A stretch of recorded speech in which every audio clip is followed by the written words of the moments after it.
So apparently I was a little premature on my College Football 27 title update 2.5 video yesterday. But luckily for me, it wasn't really my fault.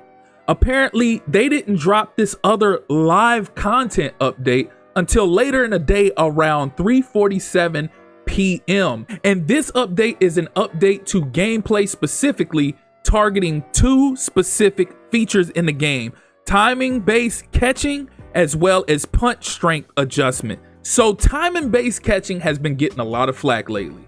Justifiably so, when you look at the way a lot of people were abusing and cheesing the hell out of it. I mean, I seen gameplay online where this was literally all this one guy did all game, was he just got back 5 wide, bombed it deep every time. Even if he wasn't successful every time, he was successful maybe 2 out of the 6 attempts that I seen in this video, but he just kept doing it until he would get green catches.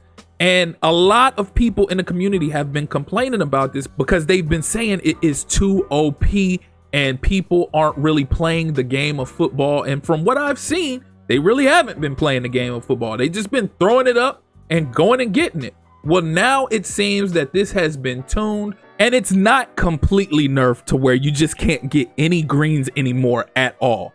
The window is only much smaller now if you're being double teamed or if you're in plastered coverage. If you're wide open or you have a significant height mismatch, then you're gonna have the typical green window that you had before this update.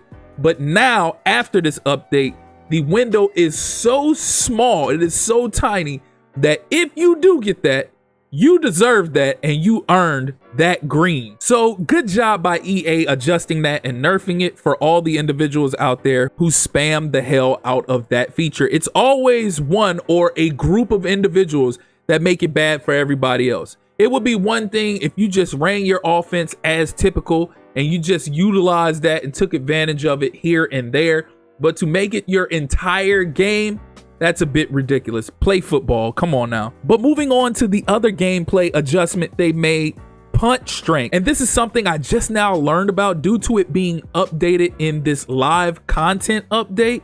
Never really paid attention to it in my gameplay, but apparently it was an issue that CPU opponents would actually punt the ball 50, 60, maybe even 70 yards. I don't know, maybe I need to go back and look at some of my pre-recorded Georgia Southern rebuild footage and see if this is actually taking place and I just haven't really been noticing or haven't really been paying attention to it. But while they're at it, since they're adjusting things with kicking, punting, and kicking, they need to go ahead and tune the CPU kickers being able to kick 60-yard field goal. Not everybody out there watches my rebuild, but that's been a gripe of mine dating back to last year's college football game.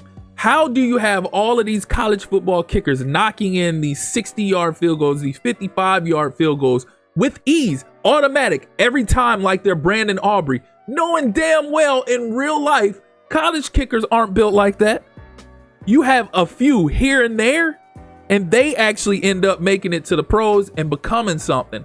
But a majority of college football kickers aren't just lining up, nailing 55, 60-yard field goals every single time.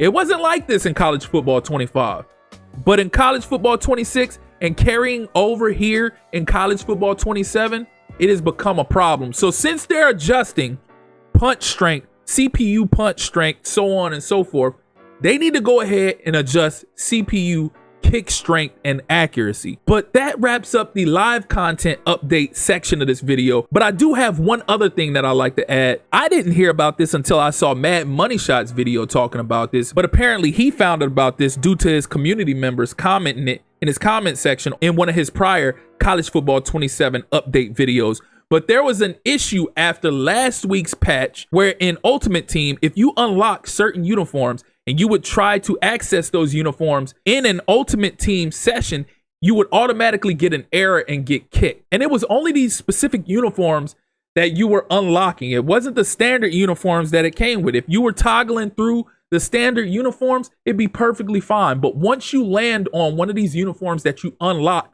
like Oregon's eggshell uniform, an error message would pop up and you would immediately get kicked. And it wasn't just Oregon's eggshell uniform. Apparently it was uniforms like BYU, LSU, so on and so forth. But supposedly, according to Mad Money Shot, this has been fixed, this has been adjusted, and it is no longer an issue. Now, I'm sure there are a few other things that have been updated that nobody knows about yet, because EA has a tendency of not mentioning everything they implement in an update. So as we find out more things, I will post other videos pertaining to that. But until then, if you're here for the first time or you're returning and you haven't liked or subscribed already, please do so.